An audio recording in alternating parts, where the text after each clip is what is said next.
اعوذ باللہ من الشیطان الرجیم بسم اللہ الرحمن الرحیم۔ اللہ پاک کہتے ہیں کہو میں نے اللہ کے حکم سن لیے اور مان لیے، وقالوا سمعنا واطعنا غفرانک۔ اسی طرح اللہ پاک کہتے ہیں ان جیسے نہ ہونا کہ جو کہتے ہیں کہ ہم نے اللہ کے حکم سن لیے، در حقیقت سنتے ہی نہیں۔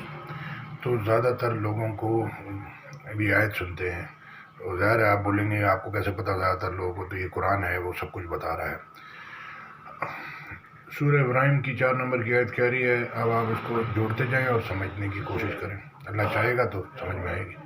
اور ہم نے کوئی پیغمبر نہیں بھیجا مگر اپنی قوم کی زبان بولتا تھا تاکہ انہیں اللہ کے احکام کھول کھول کر بتا دے۔ پھر اللہ جسے چاہتا ہے گمراہ کرتا ہے اور جسے چاہتا ہے ہدایت دیتا ہے، اور وہ غالب اور حکمت والا ہے۔ اللہ دل میں جھانک کے دیکھتا ہے کس کو دینی ہے کس کو نہیں، قیمتی چیز ہدایت ہے۔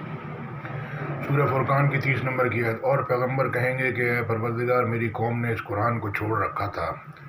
پھر سورہ مزمل کی 16 نمبر کی آیت کہہ رہی ہے، اہل مکہ جس طرح ہم نے فرعون کے پاس موسیٰ کو پیغمبر بنا کر بھیجا تھا، اسی طرح تمہارے پاس بھی محمد صلی اللہ علیہ وسلم رسول بھیجے ہیں جو تمہارے مقابلے میں گواہ ہوں گے۔ سو فرعون نے ہمارے پیغمبر کا کہا نہ مانا تو ہم نے اس کو بڑے وبال میں پکڑ لیا۔ اللہ اکبر، اللہ کی پکڑ کسی نے دیکھی نہیں ہے، اگر دیکھ لے گا تو وہ اللہ اکبر اللہ اکبر، یہ بڑی بڑی باتیں کرنا بھول جائے گا، میں یہ کر دوں گا وہ کر دوں گا، مت کہنا کسی کام کو کل کر دوں گا انشاءاللہ، اللہ نے چاہا تو۔ سب کچھ اللہ کے ہاتھ میں ہے۔ سورہ احزاب کی 40 نمبر کی آیت، محمد صلی اللہ علیہ وسلم بلکہ اللہ کے پیغمبر نبیوں کی نبوت کی مہر یعنی اس کو ختم کر دینے والے ہیں۔ یہ آیت بتا رہی ہے بحثیں چلتی ہیں پارلیمنٹ میں بھی، ختم نبوت ختم نبوت، یہ اس کی آیت ہے۔ پھر دوسری جگہ سورہ قصاص میں 59 نمبر کی آیت ہے آگے بھی کیا ہے وہ بھی ذرا سمجھیں۔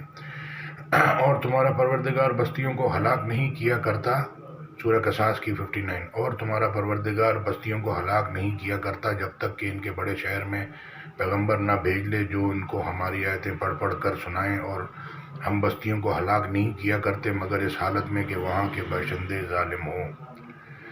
پھر سورہ ہجر کی 95 92 93 94 95، یعنی قرآن کو کچھ ماننے اور کچھ نہ ماننے سے ٹکڑے ٹکڑے کر ڈالا، یعنی تمہارا پروردگار کی قسم ہم ان سے ضرور پرسش کریں گے ان کاموں کی جو وہ کرتے رہے، بس جو حکم تم کو اللہ کی طرف سے ملا ہے وہ لوگوں کو سنا دو، اور مشرکوں کا ذرا خیال نہ کرو، ہم تمہیں ان لوگوں کے شر سے بچانے کے لیے جو تم سے استہزاء کرتے ہیں کافی ہیں۔ جزاک اللہ خیر۔ یہ آیت کی ساتھ میں اٹیچمنٹ بھی لگا دوں گا، تو یا اللہ بھول چکو گئی تو معاوضہ نہیں لیجیے۔ تو اس قرآن کو سمجھیں، اس کو اگر آواز سمجھ میں آتی تو ٹھیک ہے، نہیں تو آپ کی آنکھیں اگر پڑھ سکتی ہیں تو پڑھ لیں۔ اللہ کہہ رہے ہیں کچھ آنکھیں اندھی نہیں ہوتی بلکہ دل اندھے ہو جاتے ہیں جو سینے میں ہوتے ہیں۔ تو یہ فرعون کے پاس موسیٰ علیہ السلام کو بھیجا، لیکن اس نے اپنی طاقت پہ بھروسہ کیا، اس کو بات سمجھ نہیں آئی، آخرکار اس نے اپنی قوم کو گمراہ کر کے ڈبو دیا۔ تو لیڈروں کے آس پاس مشیر ہوتے ہیں، وہی ان کو الٹے سیدھے مشورے دیتے ہیں، تو خود اس کو پڑھیں سنیں سمجھیں، اور جو آپ کے آس پاس لوگ ہیں ان کو بھی ان کو سننا سمجھنا چاہیے، پڑھنا چاہیے۔